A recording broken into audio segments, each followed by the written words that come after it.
Estoy grabando. Ya, Ya. listo.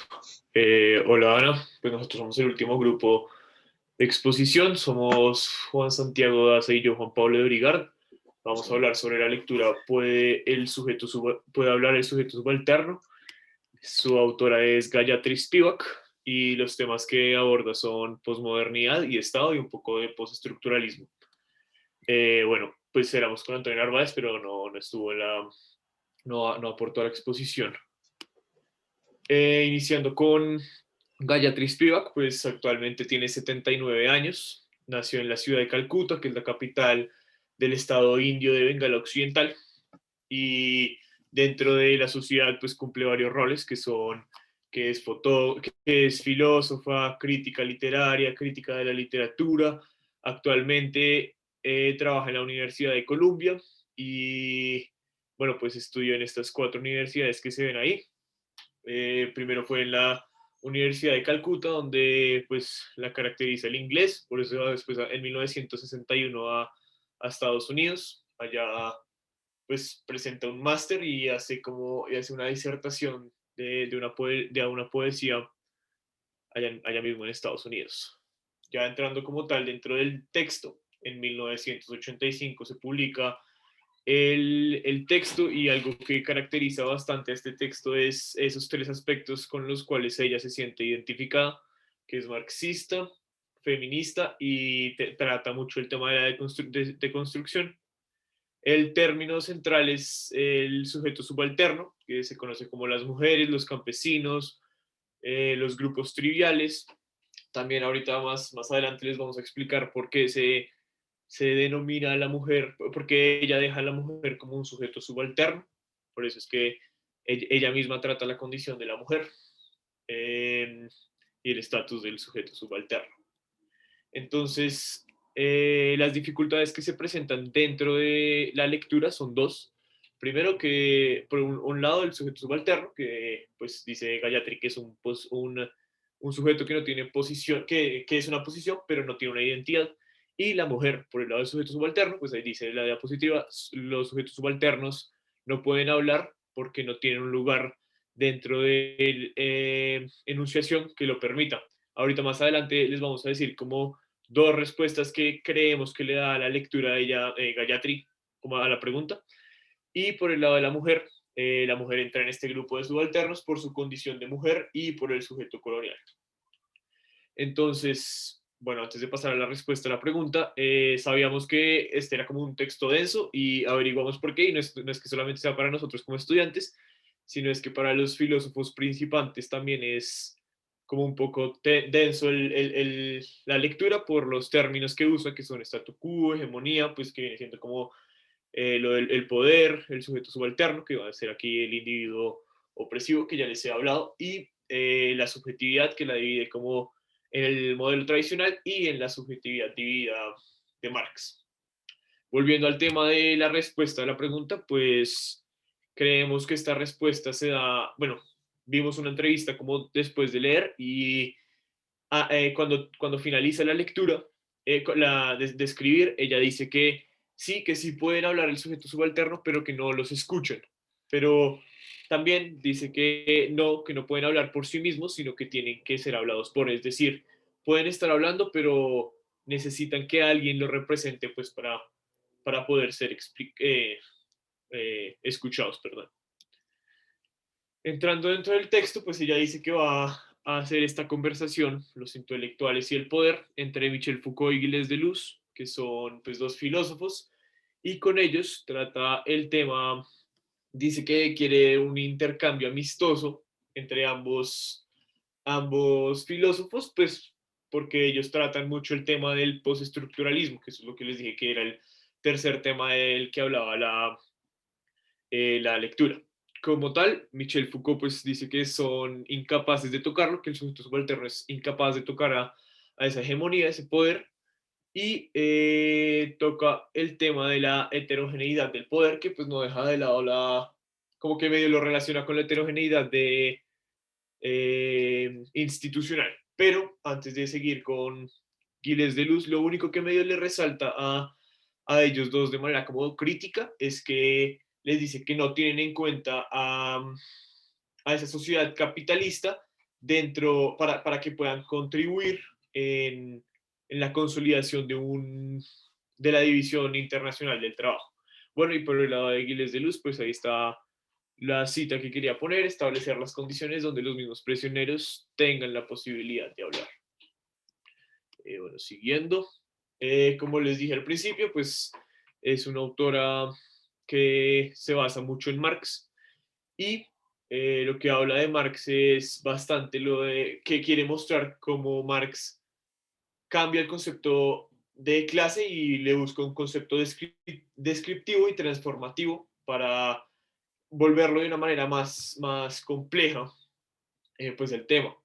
También aclara que no quiere coger a Marx como un sujeto que está construyendo modelos, entonces, sino como un sujeto que es obligado a construir esos modelos para esta sociedad de la que hablé ahorita, de la crítica que hacen de la División Internacional del Trabajo, donde también se hace evidente su relación de forma y dinero. Y finalmente habla de la palabra Becker, que pues dentro de esta cosa del trabajo la usa este concepto como una transacción, un, un tráfico, y la usa más que todo como un comercio. Bueno, ya continuando, Santiago. Listo, perfecto. Entonces vamos a pasar con lo que viene siendo el centro silencioso, que básicamente el centro silencioso es el nombre, por decirlo así, estilizado que le da la autora a los subordinados, a la población pues que serían los campesinos y el campesinado y el subproletariado. Entonces aquí pues lo que se empieza a plantear es que ocurre dentro de un discurso en un entorno violento. Se desarrolla bajo márgenes de un discurso violento en el que en el sentido violento no se refiere directamente a la violencia física, sino que es una dinámica en la cual se ejerce poder por parte de uno superior. Obviamente pues hay casos en los que se ejerce la violencia física, pero no necesariamente, sino que simplemente se ejerce un poder por parte de un ente superior y que determina el desarrollo de la vida de las personas. Esto, pues, como ya lo dije, se desarrolla dentro del subproletariado y el campesinado analfabeto. Es importante el término de subproletariado y campesino analfabeto en el sentido que el subproletariado representaría la población perteneciente a, ¿a qué, perdón? A la ciudad, a todas estas personas que hacen parte de las fábricas, y pues en el caso de India, que es el país de la autora y que plantea constantemente pues ejemplos dentro de este territorio, pues sería, por ejemplo, en las fábricas, todas las personas que hacen parte de las grandes fábricas hindúes, que pues son las que poco a poco se están convirtiendo en las mayores exportadoras de productos textiles, por ejemplo. Y pues respecto al campesino analfabeto, pues se refiere a las personas que dentro del campo, a los agricultores que pues carecen de educación. Y esto que es importante, esto porque es importante, porque al carecer de educación, carecen de un autorreconocimiento y se deben de someter a dinámicas pues de opresión. Eso pues comparándolo, por ejemplo, aquí en Colombia, muchas veces el campesinado educado se termina volviendo pues miembro de algunas guerrillas al principio, justamente pues durante el periodo de las guerrillas liberales y el surgimiento de las primeras guerrillas comunistas en el país, que pues son personas que reconocen su condición y pues buscan un cambio, siendo así pues el campesinado analfabeto aquellos que pues no entienden aún esta dinámica. Ahora bien, según Foucault y Deleuze, que son dos de los autores que va a plantear la autora, y pues más adelante los explicaremos, los oprimidos podrían hablar y conocerían sus condiciones si tuvieran la ocasión.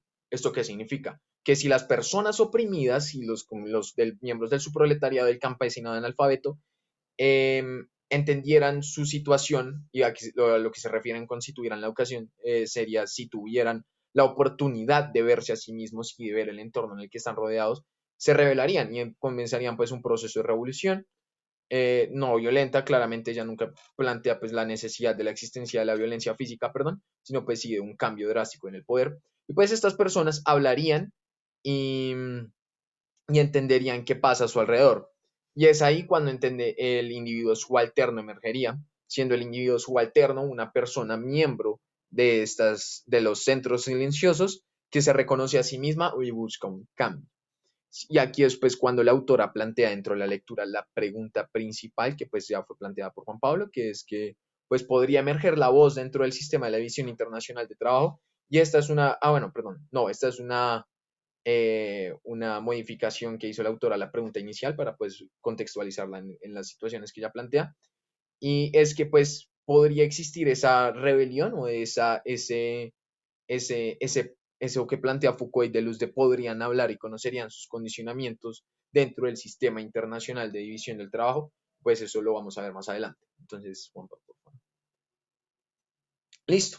Aquí en este punto es cuando la autora trae uno de los autores que de hecho ya fue usado por otro grupo, el de Andrés Felipe Duarte, creo que fue Antonio Gramsci, un marxista italiano nacido en 1891 que critica la postura de los intelectuales leninistas y condena el papel de los intelectuales dentro de los movimientos subalternos, ya que estos buscan pues una hegemonía dentro de las dinámicas.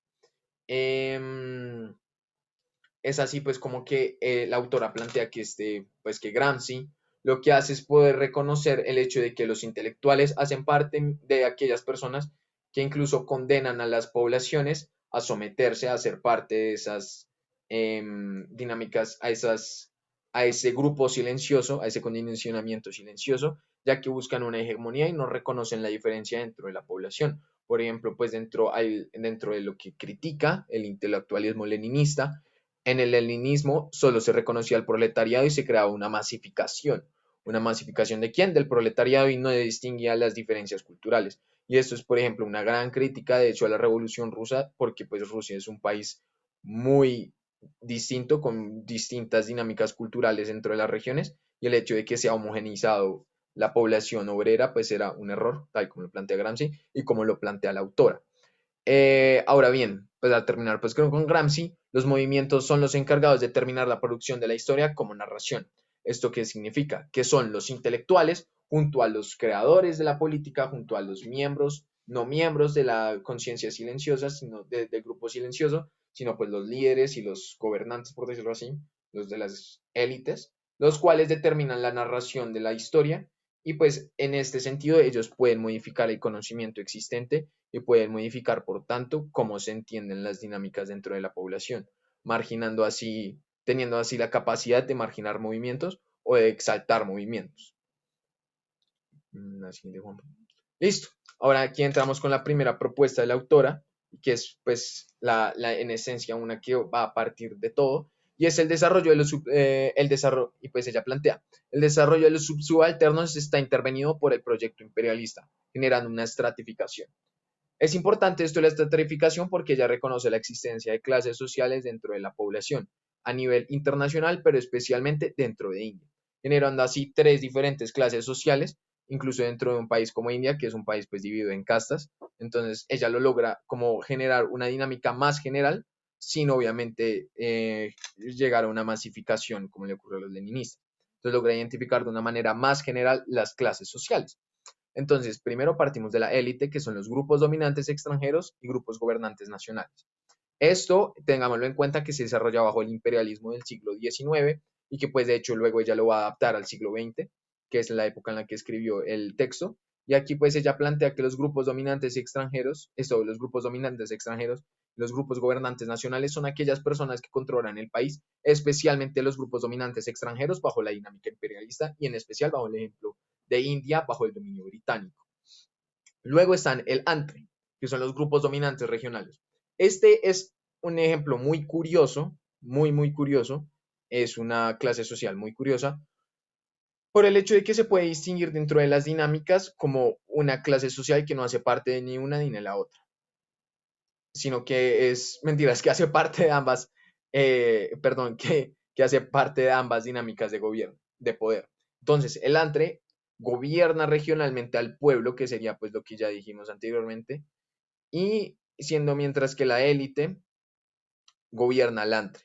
Entonces, son las personas que a nivel regional ostentan el poder, ostentan dentro de un territorio el poder, bien sea religioso o económico o político, y pues en base a eso ellos pues tienen un poder sobre el pueblo inmediato a ellos, que sería la región. Sin embargo, la élite hace parte en cierta manera de aquellas personas que pues ostentan Al ser las personas que ostentan el poder máximo, gobiernan a los grupos al ante. Finalmente el pueblo, perdón por ahí por no poner la información, discúlpame Ana, se me pasa eso.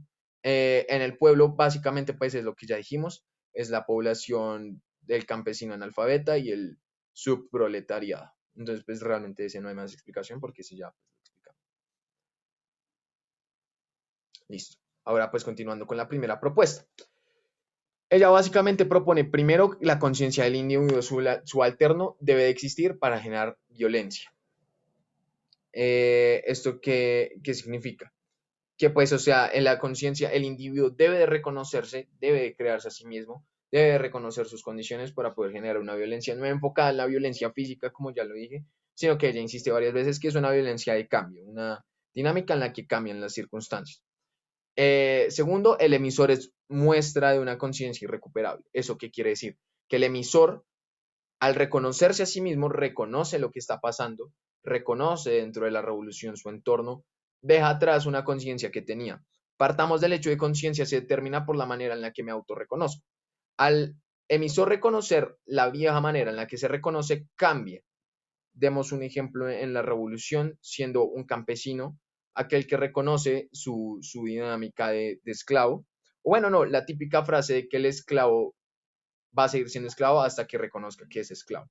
Entonces, en esta frase, que pues resulta perfecto para ejemplificar esto, el esclavo, al reconocer que es un esclavo, deja de tener una conciencia de esclavo y cambia una conciencia de un hombre que busca la libertad, abandonando así su pasada conciencia y volviéndose irrecuperable esa condición mental de esclavo.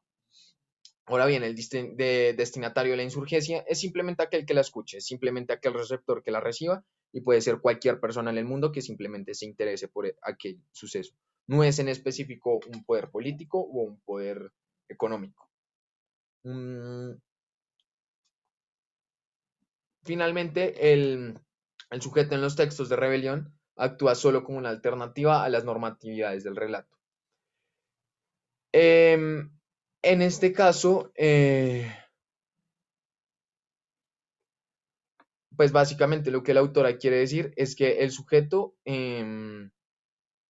simplemente, bueno, lo que ya dijimos de las normatividades del relato, que es lo que dijimos en las diapositivas pasadas de que la élite es la que crea el relato, aquí pues el sujeto es el que crea la rebelión y por tanto genera una alternativa a la manera en la que se construye la historia. Así, bueno, gracias. Bueno, ahora pasamos a algo que es la noción de lo femenino y lo divide en cuatro partes como de manera general. El primero es el dominio de lo masculino, que se debe entender como el factor femenino al factor femenino diferente. El dominio, esto pues puede sonar confuso, pero es bastante sencillo en el sentido de que lo que trata de expresar es que lo masculino se pone por encima de lo femenino y entienda lo femenino como algo diferente y, y que se desarrolla dentro de las mismas pues, dinámicas de la conciencia del silencio, dentro de la misma población que hace parte pues, del subproletariado y dentro del campesinado analfabeta. Son personas que generan dentro de sí mismas una dinámica de poder y pues generan pues que el sujeto no pueda reconocerse a sí mismo. Ahora, la violencia imperialista. Esto resulta como una alegoría imperfecta a la violencia en general, puesto que se genera esta dinámica de poder, como ya lo expliqué, en la cual pues el hombre oprime a la mujer dentro de un entorno más, dentro del entorno del superproletariado. Entonces es como que se desarrolla esta violencia dentro de las mismas personas que no hacen parte de las élites. Ahora, la figura de la mujer. Esto es importantísimo, es una parte importantísima y que de hecho se puede analizar hoy en día, puesto que plantea que la mujer es un concepto manipulable y que cambia según el mensaje que se quiera mostrar y que actúa como una definición indeterminada. Entonces la mujer va cambiando según el propósito al que se le quiera dar a la definición y eso es un problema puesto que puede convertir a la mujer en un objeto o puede convertir a la mujer en un qué, puede convertir a la mujer en un, pues en un aspecto manipulable. Esto, por ejemplo, lo contrapone con el desarrollo del feminismo, puesto que plantea que muchas veces el feminismo es satanizado o es manipulado, su definición es manipulada por el hecho de que no hay una definición determinada. Ahora, la mujer y el silencio, las mismas mujeres no se reconocen. Esto que implica que las mujeres no reconocen sus situaciones, lo que lleva a la autocondena y a la autohundida.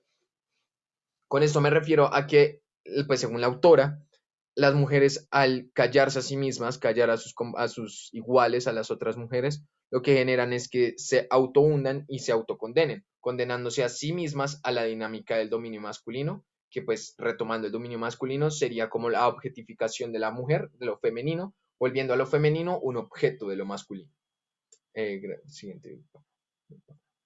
Bueno, ahora la División Internacional del Trabajo pasa a explicar esto la autora dentro del siglo XXI. Esto dentro la División Internacional del Trabajo como un legado del siglo XIX, de la dinámica pues de colonialismo. Y pues siendo el primer mundo los dueños del capital, los poseedores del poder económico y por tanto siendo los gobiernos, los países con la capacidad de, pues, de realizar la inversión. Pues siendo así, pues el tercer mundo, el lugar que provee el terreno de inversión, teniendo una burguesa compradora y al igual que una mano de obra mal protegida, es decir, ausente de leyes y que se puede explotar con facilidad y pues con bajos sueldos. Es el territorio pues en el que se explota y se vende a la vez, como se realizó perdón, cómo se fue realizando durante el periodo colonialista, por ejemplo, aquí en América, donde pues se traían los productos de España o de Inglaterra a venderlos en el territorio a la vez que pues se explotaban los recursos naturales. Listo, ahora protección del sistema de capital industrial que es heredado justamente del siglo XX, del siglo XIX.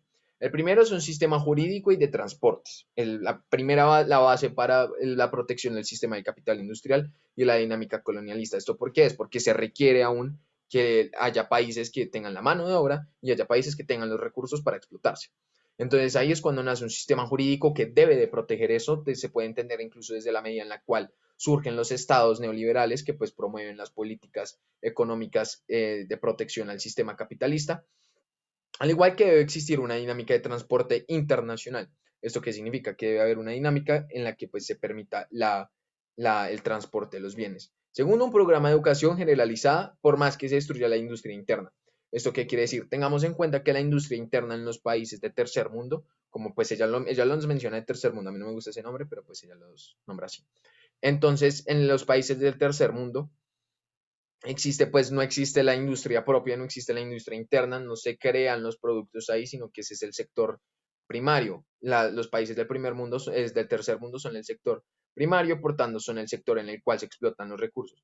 Por tanto, no existe una industria real interna. Sin embargo, se debe mantener un programa de educación y ella reconoce a lo largo de todo el texto que la educación es la herramienta para callar o para hacer ruido. Entonces, básicamente, pues reconoce que se debe seguir manteniendo la educación para poder silenciar a la población. Un aumento del capital multinacional, esto es porque ante la ausencia de los imperios o de las figuras de los imperios, deben de aparecer nuevas figuras que son pues las multinacionales, las cuales son las encargadas de transportar y de explotar y pues transportar los recursos del tercer mundo al primer mundo. El mantenimiento de una obra barata por medio pues de la ausencia de leyes que den garantías laborales y que pues permitan establecer salarios justos. Por ejemplo, aquí en Colombia pues un salario mínimo en Bogotá no alcanza para pagar un arriendo, el transporte, la salud y la educación de los hijos, ni la alimentación, o sea, pues no alcanza básicamente, entonces pues se requiere un mantenimiento de una obra barata que no cueste mucho. Y finalmente plantea lo que Foucault dice, que es un alejamiento de la clase subordinada de la idea de consumo. Y esto es súper importante porque es que se plantea, y es algo que pues realmente me gustó bastante y que me interesó, que es el hecho de que la idea de consumo constituye el reconocimiento de la clase social a la vez que reconoce el hecho de que se debe dar la lucha de clases. Y esto es muy interesante porque uno pensaría que la idea de consumo pues es el hecho de que se patrocinan a las personas a consumir los productos, que pues sería sí, la idea de consumo en el cual pues yo voy a un centro comercial y compro las cosas. Sin embargo, el hecho de que las personas reconozcan que por medio de su trabajo, del dinero, pueden tener esa capacidad de ir a consumir, va a ocurrir una rebelión, en el sentido de que van a reconocer que ellos también tendrían derecho a hacer eso, que dentro del sistema de ellos se supondría que deberían de tener eso y el subproletariado y el campesinado ignorante, el campesinado analfabeta, reconocería eso y pues se rebelaría por el hecho de que pues entienden de que hacen parte de un sistema que se supone que les promueve eso. Entonces, con eso, la idea, el hecho de que se integren la idea de consumo dentro de sus dinámicas, generaría la búsqueda incluso de la eliminación de las clases sociales, porque generaría pues la repartición equitativa de la riqueza. Entonces, si me ayudas, Debri. Listo, ahora pues lo que plantea Foucault, que es la discontinuidad geográfica, pues planteada por Foucault, y lo que usa es el término de la discontinuidad geográfica para distinguir entre explotación y dominación. Esto usa el término, aleja el término de discontinuidad geográfica de la definición marxista, entendida como la división internacional del trabajo y plantea es una dinámica justamente imperialista en la cual pues hay países que son explotados y otros que son dominados. Aquí sugiere que el mayor potencial para la resistencia está en las políticas de alianza, en el hecho de que pues se generan los gremios, se generan pues su proletariado y el campesinado analfabeta reconoce su entorno y por tanto genera alianzas entre las personas. Y ahí es cuando justamente los políticos y las empresas generan alianzas entre sí, justamente para suprimir estas alianzas y eliminar, por ejemplo, pues los sindicatos. Ejemplo, las empresas son las mismas que crean los sindicatos de los trabajadores para que estos no generen alianzas entre sí, sino que la alianza sea regulada por la misma empresa. Sin embargo, aquí ocurre algo que pues plantea la autora y es que el Foucault cae en la típica falacia el, de la supremacía de Occidente académica, por decirlo así, y es el hecho de que ignora que el imperialismo pues se reintegró una vez más en el mundo e ignora que las dinámicas imperialistas son distintas a las dinámicas pues que ocurren, por ejemplo, en Europa. La en Europa va a pesar de, pues, de la existe explotación del proletariado, sin embargo, pues, o sea, es distinto a cómo se da en América y, por ejemplo, es completamente distinto a cómo se da en Latinoamérica a cómo se da en India. Entonces, ella critica, pues, una falacia de Occidente, que sería, pues, una solo que Foucault se fija en Occidente. Bueno, ahora se plantea lo que sería la nostalgia por orígenes perdidos, que es que resulta negativo para el análisis del imperialismo, la nostalgia del pasado, lo que fuimos, lo que pudimos haber sido, y esto resulta negativo en el hecho de que implicaría que debemos devolvernos y que incluso legitimaríamos dinámicas imperialistas. Y finalmente, la preocupación por la política de los oprimidos se puede perder por privilegiar lo intelectual y al sujeto. ¿Esto qué significa? Que no se busque es una colectivización de la población, no se busca que todos sean el proletariado tal como pasa en el leninismo, sino pero que sí se debe reconocer el hecho de que existe pues una población oprimida, que no son iguales todos, pero que al final son oprimidos. Bueno, ahora Jacques Derrida, que es un francés que pues plantea una la autora, que es un postestructuralista y postmodernista francés de origen argelino y reconoce algo que pues falló, en lo que falló Foucault, que es cómo el sujeto etnocéntrico mantiene la objetividad. Entiendas etnocéntrico como el supremacista racial. Y esto es que plantea que pues se debe usar en la estructuración de la historia por parte de Occidente. Entonces pues se ve justamente el sujeto se elimina en el hecho de que pues hay una objetividad y pues que se debe reestructurar la historia como se entiende pues en Occidente. Plantea un aspecto importante que es la gramatología, que al nivel de los problemas de las investigaciones empíricas se debe basar en ejemplos. Entonces, la investigación ahora debe ser empírica y debe tomar hechos reales que ocurren para poder dar definiciones. Entiéndase la gramatología como pues el área del conocimiento que estudia las definiciones. Entonces, pues básicamente el autor plantea que para darle esas definiciones a las palabras se debe basar en los ejemplos que hay en la vida real, ejemplos prácticos, como lo pasa pues en una investigación empírica. Plantea el sujeto etnocéntrico europeo, que pues es lo que generó la crisis de conciencia europea, y es el hecho de que pues existe una supremacía europea y pues eso se evidencia, por ejemplo, en Foucault. Y finalmente el análisis gramatológico debe darse dentro del discurso de la presencia, una crítica a la toma de conciencia de que el discurso pretende tomar transparencia, perdón. Entonces, pues básicamente lo que plantea lo que dijimos, que el discurso gramatológico debe acercarse a los discursos y hacer presencia, debe tomar lo que está ocurriendo en la vida real y pues integrarlo dentro de las dinámicas de la construcción académica. Entonces, me ayuda ahí, listo, ahora pues la mujer subalterna, que pues fue un poquito, fue explicada inicialmente por mi pana Juan Pablo. Y pues básicamente lo primero que se dice es que la conciencia en clase queda prohibida, es decir, que la mujer no debe de reconocer la conciencia de clase. La violencia se instaura en el individuo a pesar del intento por crear conciencia al sujeto. Entonces se genera la dinámica de poder donde el individuo termina siendo ignorante y pues el sujeto sigue siendo igual. No existe la discriminación en la mujer como individuo subalterno, entonces no se reconoce a la mujer como un individuo subalterno y por tanto la mujer no entraría en las dinámicas de autorreconocimiento y se reconoce a la mujer como un objeto de protección. Esto es importante por el hecho de que, pues, por ejemplo, ayer con el 8 de marzo, por ejemplo, el hecho de que se agradezca a la mujer por lo bella que es o por todo esto, escuchando pues a las posiciones como por parte de grupos feministas y pues mujeres feministas, lo que ellas plantean es que no se debe demostrar ese día como el día en el que pues los hombres protegen a las mujeres o reconocen la belleza de estas, por tanto las razones por las cuales deben de protegerlas, sino el hecho de que ellas son también individuos capaces del autorreconocimiento y capaces del hacer, y que pues el hombre no debe asumir una posición de protección, tal como está pasando bajo la mujer subalterna, que es que pues el hombre entiende a la mujer como un objeto propio, sino que se debe entender como un igual de capaz de transformación, no física o como lo quieran decir, sino intelectual. Ahora, finalmente, pues la respuesta a si los individuos pueden hablar los subalternos, y pues aquí pues voy a citarlo directamente, y ella responde, el individuo subalterno no puede hablar, pues no existe mérito alguno en la lista completa de la lavandería donde la mujer sea vista como una prenda piadosa. La representación no se ha marchitado, la mujer intelectual tiene como intelectual una tarea circunscripta que ya no puede ceder poniendo un florilegio en su firma que debemos de interpretar aquí, que básicamente el individuo subalterno no puede existir por el hecho de la herencia imperialista, por el hecho de que va a someterse a las dinámicas existentes y especialmente en el caso de la mujer, porque la mujer se sigue entendiendo como un objeto de protección, no un objeto pues que merece piedad y que pues ella no está, la mujer no corta esa dinámica, sino que la acepta.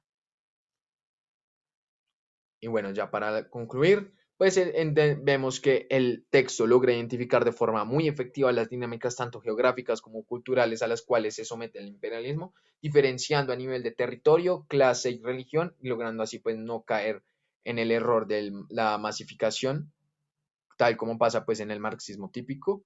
El texto abarca de manera espléndida la creación de un proletariado no general, tal como lo que dije, no se genera la masificación del obrero, y pues finalmente recomendamos el texto para poder realizar un entendimiento del estudio de las clases sociales a partir de una dinámica diferenciadora entre las culturas, entre las clases sociales y los periodos históricos. Eso sería todo. Muchas gracias.